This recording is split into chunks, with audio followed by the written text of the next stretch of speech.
Halo, selamat pagi anak-anak. Shalom semuanya. Semoga semua dalam keadaan yang baik. Oke, hari ini kita akan belajar untuk ilmu pengetahuan alam.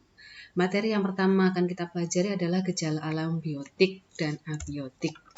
Ya. Sebelum Ibu masuk ke materi, coba perhatikan lingkungan yang ada di sekitarmu.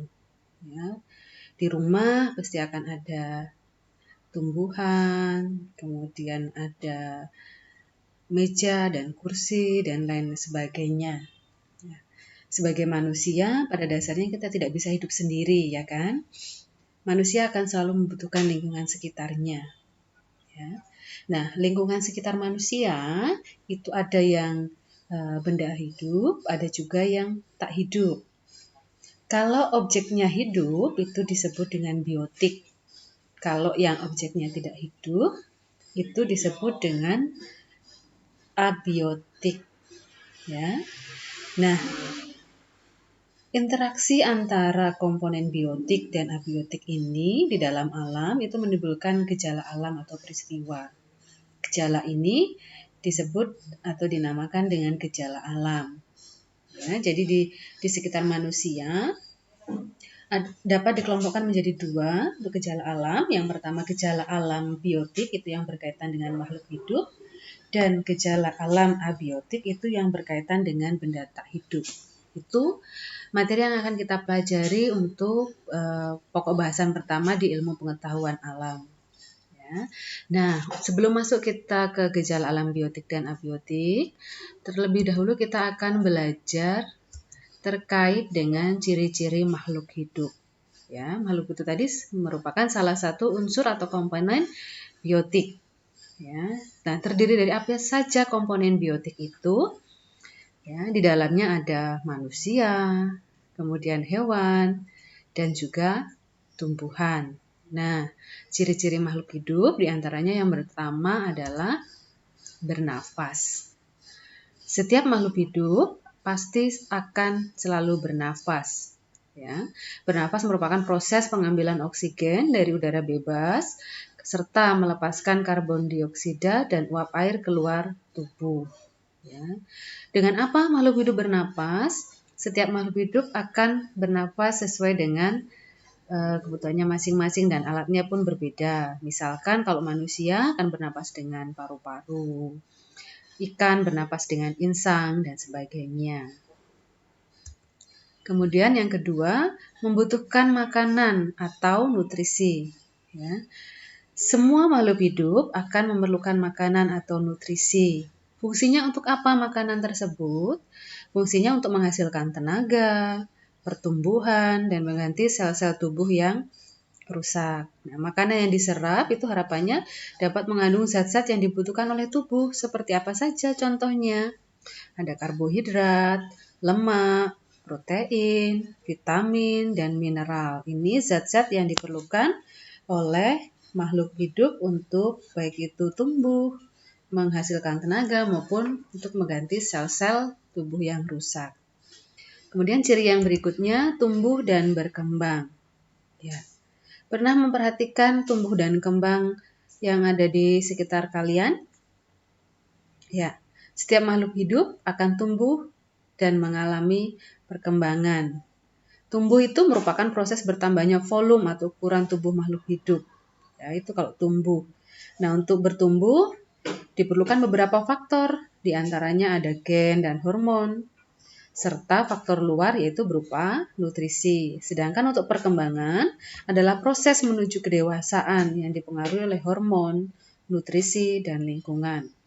Nah, sebagai contoh pertumbuhan itu kalau kalian mengamati kata itu kan dari telur berubah jadi berudu, kemudian berudu 2 kaki, berudu 4 kaki, kata muda baru menjadi kata dewasa. Itu adalah contoh pertumbuhan. Berikutnya, ciri yang keempat adalah bergerak. Ya.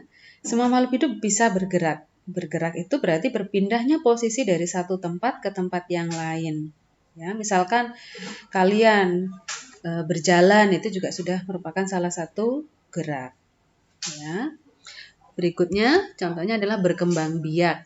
Setiap makhluk hidup akan berkembang biak untuk memperoleh keturunan, sehingga jenis makhluk hidup tetap lestari dan tidak akan punah. Kita sudah mengenal beberapa contoh hewan yang punah, misalkan dinosaurus dan sebagainya. Maka sebagai orang-orang yang baik, kita juga punya kewajiban untuk menjaga lingkungan kita supaya tidak punah, baik itu hewan maupun tumbuhan. Mari kita jaga kelestarian alam yang ada di sekitar kita supaya tetap bisa berjalan dengan baik, ya. Berikutnya cirinya adalah peka terhadap rangsangan, ya. Nah, ini merupakan salah satu ciri makhluk hidup. Peka itu artinya memberikan respon terhadap rangsangan, ya. Kemampuan makhluk hidup memberi tanggapan terhadap rangsangan disebut iritabilitas. Ya, untuk hewan yang memiliki saraf untuk menanggapi rangsangan, sedangkan tumbuhan tidak. Tetapi ada beberapa tumbuhan kalau kita amati seperti putri malu, ketika kita sentuh dia akan memberikan rangsangan, ya. Oke, kemudian ciri yang ketujuh adalah metabolisme. Ini merupakan ciri khas makhluk hidup adalah selalu melakukan sistem metabolisme. Metabolisme sendiri artinya proses kimiawi yang berlangsung di dalam tubuh makhluk hidup yang berfungsi untuk menghasilkan energi. Ya. Metabolisme akan berhubungan dengan proses pernafasan dan menghasilkan zat sisa. Energi yang dihasilkan akan digunakan untuk melakukan berbagai aktivitas, misalkan bergerak, bereproduksi, tumbuh, dan berkembang. Proses metabolisme akan berlangsung secara terus-menerus dan tanpa henti hingga tubuh makhluk hidup selalu berada dalam kondisi yang homeostatis, atau artinya proses yang terjadi secara terus-menerus untuk memelihara stabilitas dan beradaptasi terhadap kondisi lingkungan sekitar. Kemudian ciri yang ke-8 adalah adaptasi. Apa yang dimaksud dengan adaptasi? Adalah kemampuan untuk dapat tetap hidup. Ya. Setiap makhluk hidup memiliki ciri struktur tubuh yang khusus berkaitan dengan caranya beradaptasi dengan lingkungan. Setiap organisme termasuk hewan mempertukarkan panas tubuhnya dengan lingkungan luar agar suhu tubuhnya stabil. Ini merupakan salah satu bentuk dari adaptasi. Ya.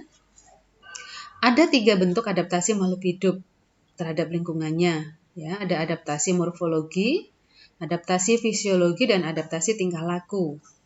Adaptasi morfologi yaitu penyesuaian diri makhluk hidup yang berkaitan dengan organ-organ tubuhnya. Contohnya, burung elang yang mempunyai kuku tajam itu untuk menerkam mangsa. Jadi itu morfologi, ya. Kemudian ada adaptasi fisiologi, yaitu penyesuaian diri terhadap lingkungan dengan fungsi alat tubuh. Contohnya, manusia menambah jumlah sel darah merah bila berada di pegunungan. Ya, itu contohnya. Kemudian yang terakhir, adaptasi tingkah laku, yaitu penyesuaian diri terhadap lingkungannya dengan tingkah lakunya. Contohnya apa? Ya, pernah mengamati bunglon? Ya, bunglon itu akan mengubah warna tubuhnya sesuai dengan lingkungan. Itu berarti adaptasi tingkah laku. Kemudian ciri berikutnya ada ekskresi. Ya, tidak semua perombakan bahan makanan maupun pernapasan dapat dimanfaatkan oleh tubuh. Bahan yang tidak dapat dimanfaatkan menjadi bahan sisa yang harus dikeluarkan dari dalam tubuh. Nah, proses pengeluaran zat-zat sisa metabolisme di dalam tubuh disebut dengan ekskresi. Ya, contohnya apa? Misalkan urin itu dihasilkan oleh ginjal. Ya, itu zat-zat yang sudah tidak dipergunakan lagi. Kemudian contoh berikutnya adalah regulasi. Apa yang dimaksud dengan regulasi? Regulasi adalah proses pengaturan keserasian di dalam tubuh organisme yang diatur oleh saraf dan hormon. Sistem regulasi dalam tubuh makhluk hidup berfungsi untuk menciptakan hidup yang seimbang, serasi, dan selaras. Ya. Semua makhluk hidup dapat bertahan pada suhu tertentu. Contohnya, ikan hidup pada air yang bersuhu antara 5 sampai dengan 30 derajat Celcius. Ya. Beberapa bakteri dapat bertahan hidup sampai dengan 80 derajat Celcius. Sedangkan tumbuhan dapat hidup baik antara suhu 0 sampai dengan 43 derajat Celcius. Ya. Ini merupakan ciri-ciri dari makhluk hidup. Ya, untuk pembelajaran materi hari ini, Ibu rasa cukup sekian. Nanti kita bisa melakukan pengamatan di lingkungan sekitar kita. Apa benar sih ada komponen biotik, kemudian ada komponen abiotik yang ada di sekitar kita. Ya, ini untuk pembelajaran hari ini. Minggu depan kita akan belajar terkait dengan gejala alam biotik. Ya, untuk pembelajaran hari ini Ibu rasa cukup sampai di sini. Terima kasih dan tetap semangat. Selalu jaga kesehatan ya nak. Tuhan Yesus memberkati kita semua.